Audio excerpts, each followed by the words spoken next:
À toutes et à tous d'être présents aussi nombreux aujourd'hui. Merci Mathilde Panot d'être présente.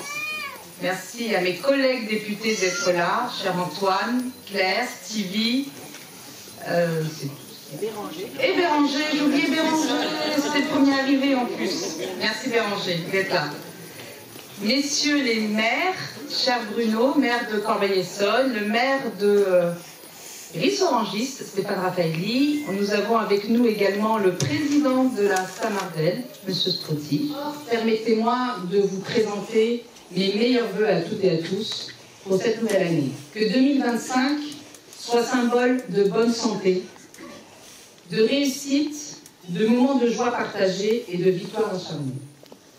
Cette cérémonie est une tradition importante, un moment pour nous retrouver, un moment pour partager un instant de convivialité et d'échange, malgré le contexte national et international difficile. Je veux, une fois n'est pas coutume, commencer par des remerciements, car ils sont, vous l'aurez compris, essentiels. Merci à toutes les militantes et tous les militants qui ont œuvré pour que la démocratie publique, pour que ce moment puisse s'organiser. Vous avez tracté, vous avez collé des affiches et surtout, vous avez bravé une météo peu clémente. Et pour ça, merci beaucoup pour votre engagement sans faille et je crois qu'on peut encore les applaudir parce que sans les militants et les bénévoles, rien ne se fait. Je vais commencer par un petit point rapide sur nos finances publiques locales. Pour démarrer, je vous rassure, cette cérémonie n'a pas coûté 190 000 €. Un montant effectivement astronomique que la mairie d'Évry-Courcouronnes semblait normal jusqu'à présent pour ses vœux, pour ses cérémonies de vœux. Elle a décidé d'y renoncer et je salue cette décision, mais je crois fermement que l'on peut se réunir, échanger des vœux et partager un moment comme celui-ci sans pour autant dépenser des sommes astronomiques et indécentes. Mais voilà, j'ai été rapide, je referme la parenthèse sur les finances publiques locales. Revenons un peu à 2024. Une année qui, vous le savez comme moi, a été marquée par de nombreux événements difficiles. Les raisons d'avoir peur, d'être en colère ou de douter ont été nombreuses. En 2024, Emmanuel Macron a encore plus fragilisé notre démocratie et ouvert la porte à l'extrême droite et à ses idées. En 2024, le pays a continué à faire face à des tensions sociales et politiques fortes auxquelles s'ajoutent les conséquences des choix économiques qui frappent chacune et chacun d'entre vous. En 2024, les conditions et les catastrophes naturelles se sont multipliées à travers le monde, touchant souvent les populations déjà fragiles. Je veux avoir une pensée particulière pour nos compatriotes de Mayotte qui ont subi la plus grande catastrophe naturelle qui ait connu notre pays. Et comme si cela ne suffisait pas,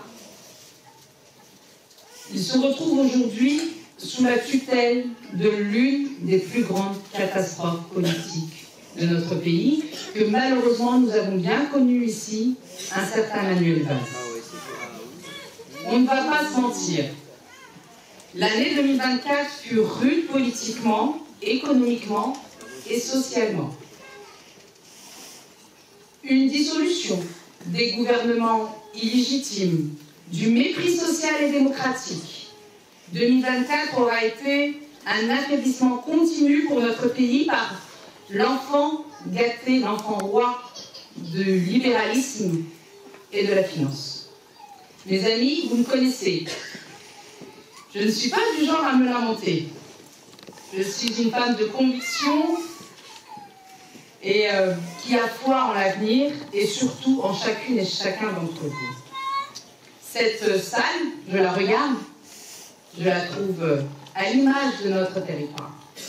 Cette salle, elle est belle, elle est jeune, elle est diverse, elle est prête à s'engager et à mener les luttes pour défendre ses droits. Et ça, vous pouvez vous applaudir, parce que franchement, vous le méritez.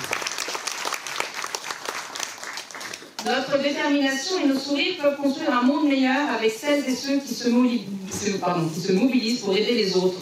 Donc, il y a toujours de l'espoir. C'est dans cette perspective que j'ai voulu terminer l'année 2024 et débuter 2025 auprès de femmes et d'hommes qui font nos services publics.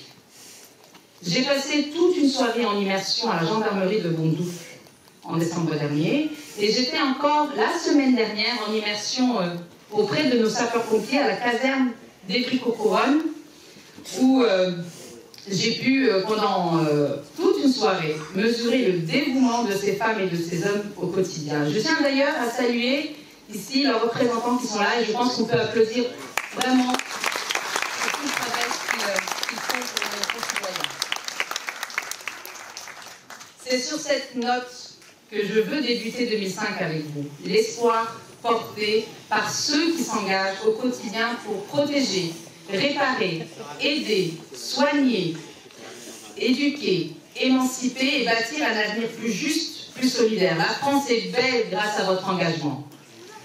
Confrontés à un quotidien de plus en plus difficile, nous avons su, en 2024, unir nos forces pour agir politiquement et c'est en 2025 que ces efforts doivent se concrétiser en victoire. Ensemble, nous avons permis d'éviter l'arrivée au pouvoir de l'extrême droite. Nous avons fait mentir tous les sondages, tous les experts des plateaux télé, tous ceux qui en secret rêvaient de donner les clés de Matignon à l'extrême droite. Ensemble, nous avons fait élire contre toute attente près de 200 députés du nouveau Front populaire à l'Assemblée nationale.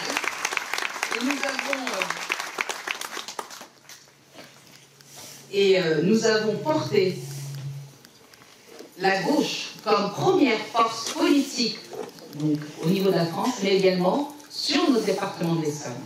Et là, je souhaite remercier les collègues députés qui sont là quand même. On a la 3e circonscription d'Essonne, on a la 7e, la 8e et la 10e circonscription présente. Donc, merci beaucoup, camarades et députés présents. En même temps, je dis que les circonscriptions pas lues. Oui, tu révises. Le 7 juillet dernier, vous m'avez fait l'honneur de me réélire député de la 1re circonscription de l'Essonne, avec à mes côtés mon ami et suppléant, j'aimerais qu'on l'applaudisse bien fort, Oscar Cédura, qui est maire adjoint à Corbeil-Essonne. Alors à Corbeil-Essonne, on ne dit pas maire adjoint en charge de la culture, mais on dit maire adjoint en charge des cultures, parce qu'il y a des cultures dans cette ville et on devrait faire partout sur tout le territoire français. Merci. Et il est également enseignant, et il enseigne l'espagnol. Beaucoup de jeunes ici l'ont reconnu. Il enseigne l'espagnol, voilà, je fais coucou là, les jeunes qui se connaissent. Il enseigne l'espagnol au lycée, au Parc des Loges à Évry-Cocoronne. Je voulais ici vraiment sincèrement, Oscar, te dire merci d'être à mes côtés et merci pour ton soutien d'effectif. Merci beaucoup. Cette réélection, en 2024, je vous la dois. Oui, je vous la dois parce que vous avez refusé de céder au découragement. Je suis profondément honorée de poursuivre ce chemin à vos côtés. Face au Rassemblement national, plus fort que jamais sur notre territoire, face au maire sortant, candidat de la droite et d'Emmanuel Macron, nous avons fait triompher, vous avez fait triompher les valeurs de justice, d'écologie, de fraternité dans notre circonscription. Vous m'avez permis de battre avec plus de 10 000 voix d'avance. 10 000 voix d'avance. Le maire d'Évry-Cocoronne, Stéphane Borel, sur l'ensemble de notre circonscription. Et avec plus de 5 000 voix d'avance ici, à Évry-Cocoronne, avec une participation record. Et c'est pour moi une immense fierté. Merci beaucoup. Voilà ce qu'il faut retenir de cette dissolution. Rien n'est joué. Rien n'est joué d'avance. Et surtout, votre mobilisation paye. Et ça, vous devez jamais l'oublier. Parce que je pense qu'on va vouloir éviter que vous retourniez aux urnes. on voudra vous dire que ça ne sert à rien. Mais non, continuez, franchement, allez aux urnes, c'est la seule façon de triompher. Face à cette victoire, nous devons transformer l'essai.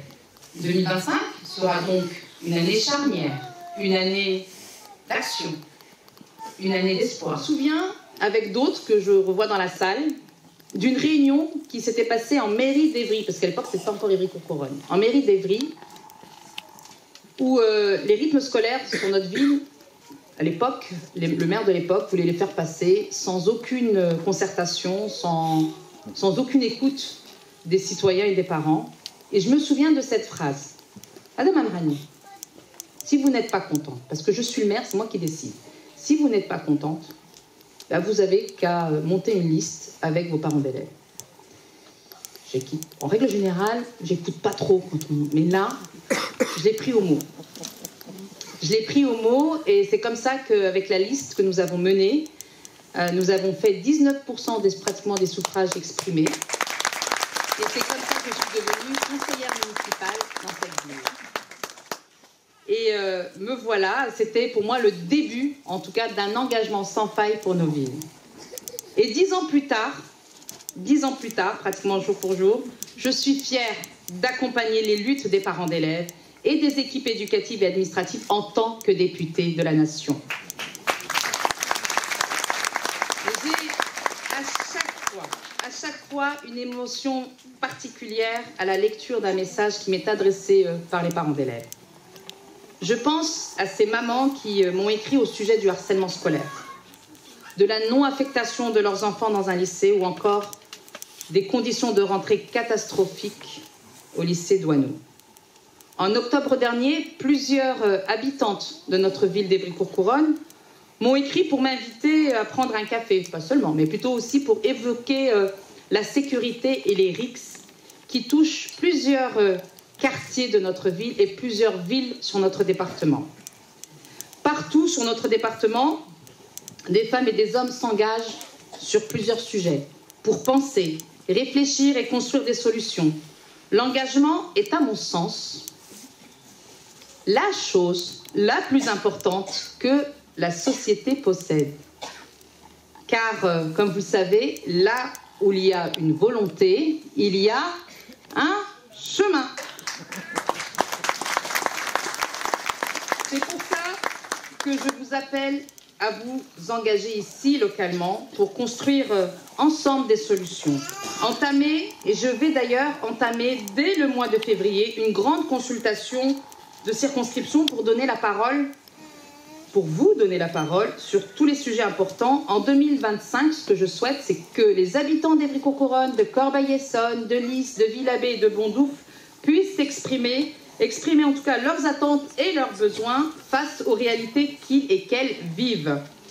Ce chantier, oui, il est ambitieux, oui, mais il est nécessaire et il est essentiel pour redonner du sens à la politique et surtout répondre aux défis qui s'imposent à nous. Il est temps de faire de notre circonscription un territoire exemplaire. Un territoire exemplaire en matière de participation citoyenne et de transparence démocratique. Je serai tout le temps à votre côté et surtout je serai à chaque fois à votre écoute pour vous servir. Chers amis, une dernière chose, je sais, vous êtes nombreuses et nombreux à me glisser au creux de l'oreille, comme on dirait dans l'oreillette, les échéances électorales à venir. Alors je ne sais pas si vous évoquez une potentielle dissolution en juillet prochain ou les élections municipales de mars 2026. Se présenter à une élection municipale, c'est une aventure unique et exigeante. C'est un engagement fort pour sa ville et ses habitants, avec l'envie de bâtir un meilleur avenir pour toutes et tous. Ce défi demande de bien connaître les besoins du territoire et surtout d'écouter les citoyens pour construire un projet qui rassemble. C'est aussi une très belle aventure collective, avec des femmes et des hommes qui font vivre notre ville, pour construire un projet autour de valeurs communes. Et cela, je peux vous assurer, demande beaucoup d'énergie, beaucoup de patience et surtout, beaucoup de détermination. C'est une expérience enrichissante qui permet d'agir concrètement pour améliorer la vie des habitants et surtout de montrer que tous ensemble, on peut changer les choses. Vous me connaissez, je suis une femme déterminée, engagée et de toutes les batailles pour améliorer le quotidien de nos concitoyens. Je suis profondément attachée à ma ville d'Évry-Courcouronnes et évidemment, je serai là où je suis la plus utile pour vous servir et surtout pour faire gagner la gauche en 2026 à Évry-Courcouronnes. Il y a une phrase que j'aime bien. Chaque chose en son temps et un temps pour chaque chose. J'aimerais encore une fois vous présenter mes meilleurs vœux à vous et à vos proches pour cette nouvelle année, qu'elle soit belle et douce.